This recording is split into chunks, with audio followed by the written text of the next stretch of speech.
আজি নলবাৰী সমষ্টিৰ নৱ ভোটাৰ নতুন প্ৰজন্মৰ ভোটাৰ প্ৰায় 5 সহস্ৰাধিক ভোটাৰৰ সন্মুখত আজি আমি একেলগে এখন সভা কৰিলোঁ।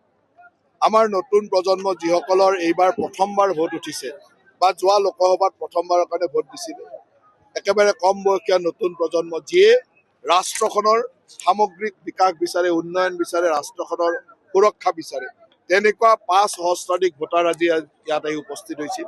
আৰু যুৱ মৰ্চাই এখন যুৱ সমাৰোহৰ মাজেৰে তেখেতসকলক উৎসাহিত কৰিছিল। আজি মই এই নৱ প্ৰজন্মৰ নতুন ভোটাৰসকলৰ এই যুৱ মহোৎসৱত উপস্থিত হৈ সকলোকে শুভেচ্ছা জনাইছোঁ।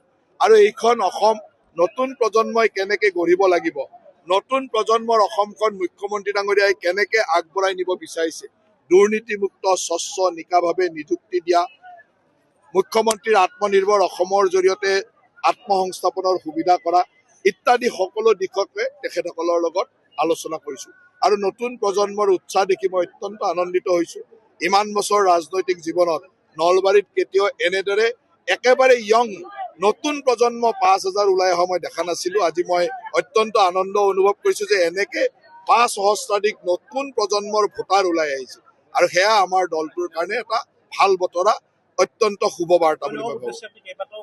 মই নতুন প্ৰজন্মৰ ওপৰত আমাৰ অসম বা ভাৰতবৰ্ষৰ ভৱিষ্যত নিৰ্ভৰ কৰে। নলবাৰীৰ ভৱিষ্যতো এইসকলে, তেওঁলোকক উদ্দেশ্যে এইটোৱে কৈছোঁ যে নতুন প্ৰজন্মই অসমখনক, নলবাৰীখনক কেনেকৈ গঢ়িব লাগিব, কি ধৰণে কাম কৰিব লাগিব, আৰু আমাৰ চৰকাৰে আমি কি কৰিছোঁ, চৰকাৰে কৰা কামখিনি তেওঁলোকৰ সহযোগিতা কেনেকৈ হ'ব, এইখিনি কথাই তেওঁলোকৰ লগত অহা এতিয়া আশীৰ্বাদ যাত্ৰাৰ যিটো পৰিৱেশ হৈছে, চাৰিওফালে মুখ্যমন্ত্ৰীক লগ খবৰ কাৰণে ৰাতি 2টা বজালৈকে 1টা বজালৈকে মানুহ ৰখি আছে।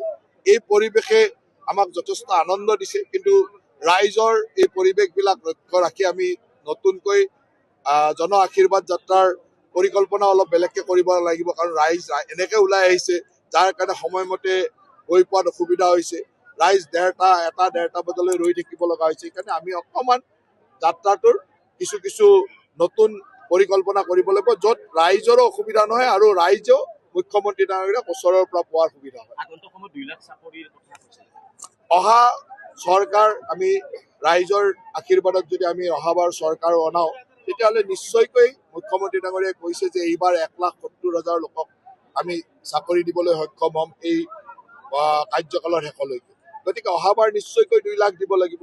এইবাৰ 1 লাখ যুৱক যুৱতীক আত্মসংস্থাপনৰ সুবিধা কৰি দিছোঁ মুখ্যমন্ত্ৰীৰ আত্মনিৰ্ভৰ অসমৰ জৰিয়তে। মুখ্যমন্ত্ৰী ডাঙৰীয়াই কৈছে যে অহাবাৰ 15 লাখ যুৱক যুৱতীক আমি আত্মসংস্থাপনৰ সুবিধা কৰিব লাগিব।